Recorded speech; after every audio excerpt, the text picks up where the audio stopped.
So let's draw our bass part. I'm going to draw in the note E, and I'm going to change the length of it so it's one full bar. I want this part to be an octave lower, as it's going to be my bass part. The shortcut to move a note up or down an octave is hold Shift on the computer's keyboard and press the up or down arrow. Okay, that's fine, but you'll notice that this clip is currently only 1 bar in length. So by default, whenever you create a new clip, it will only be 1 bar in length. If I play this back, when it reaches the end of the 1 bar cycle, it'll loop back and play from the start once again.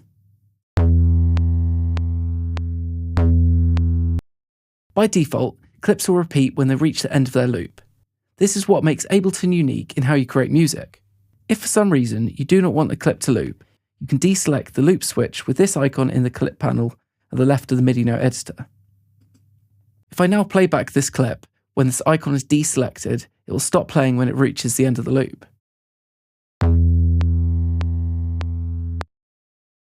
This feature can be useful in some situations, for example when using Ableton for live performance.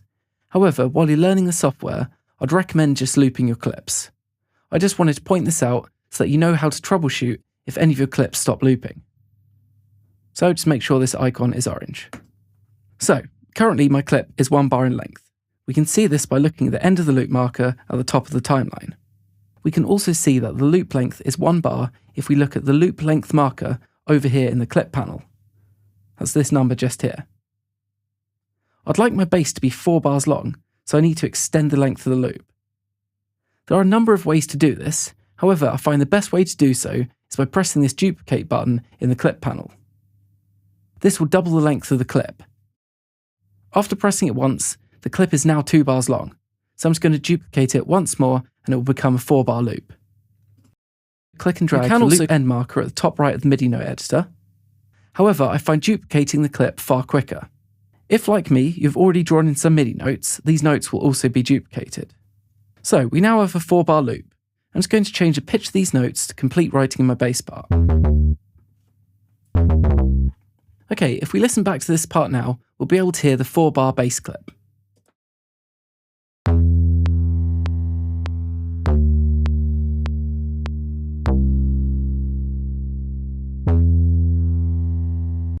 I think I want to change the pitch to that last note, so I'm just going to bring it down to the D there.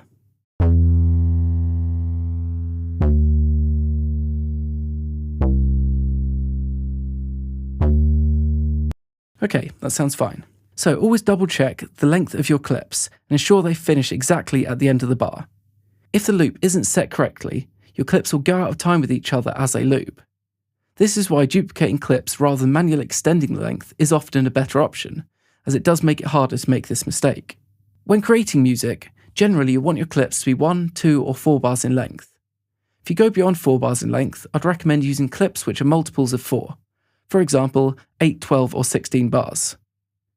Most modern music is structured in this way, and while you're learning how to write music, I'd recommend keeping things as simple as possible.